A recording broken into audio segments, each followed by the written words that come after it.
రిజర్వేషన్లపై అమిత్ షా చేసిన వ్యాఖ్యలను మార్ఫింగ్ చేసి సోషల్ మీడియా ప్లాట్ఫామ్ ఎక్స్ లో పోస్ట్ చేసి వైరల్ చేసిన కేసులో విచారణ వేగవంతమైంది.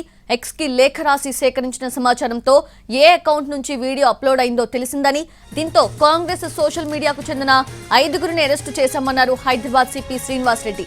అయితే వీడియో మార్ఫింగ్ ఎక్కడ జరిగిందనేది తేల్చేందుకు వీడియోను ఫోరెన్సిక్ కి పంపించామన్నారు. ఒకే కేసులో 2 విచారణలతో కన్ఫ్యూజ్ నెలకొంటుందన్న సిపి శ్రీనివాస్ రెడ్డి మార్ఫింగ్ వీడియోపై తమ వద్ద ఉన్న వివరాలను ఢిల్లీ పోలీసులకు అందజేశామన్నారు.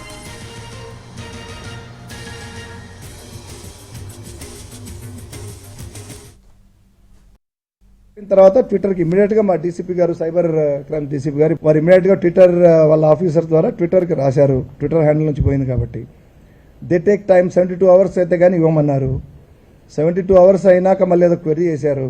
బట్ చివరకు పట్టుబట్టి వారు సాధించారు. అక్కడ నుంచి రిప్లై వచ్చింది. రిప్లైలో ఎస్ ఇక్కడ నుంచి మొదలైంది, ఇక్కడ ట్విట్టర్కి వచ్చింది, అక్కడ నుంచి స్ప్రెడ్ అయింది, మొత్తం మిగతా వైరల్ చేశారని వచ్చింది.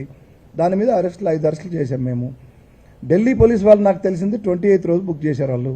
సేమ్ కంటెంట్స్ కాబట్టి ఇప్పుడు మన అంటే ప్రయత్నం ఏంటంటే ఆల్రెడీ మేము యాక్షన్ తీసుకుంటున్నాం. We're going ahead with that and we're in certain stage of investigation, advance stage of investigation. So there is no need ఒకటే దాని మీద ఇద్దరు చేసి డివైడెడ్ ఎఫర్ట్స్ పెట్టి కన్ఫ్యూజన్ క్రియేట్ చేయాల్సిన అవసరం లేదన్న ఒక సమాచారం వారికి నేను వాళ్ళ డీసీపీ నన్ను కలిసినప్పుడు మొన్నటి రోజు చెప్పడం జరిగింది.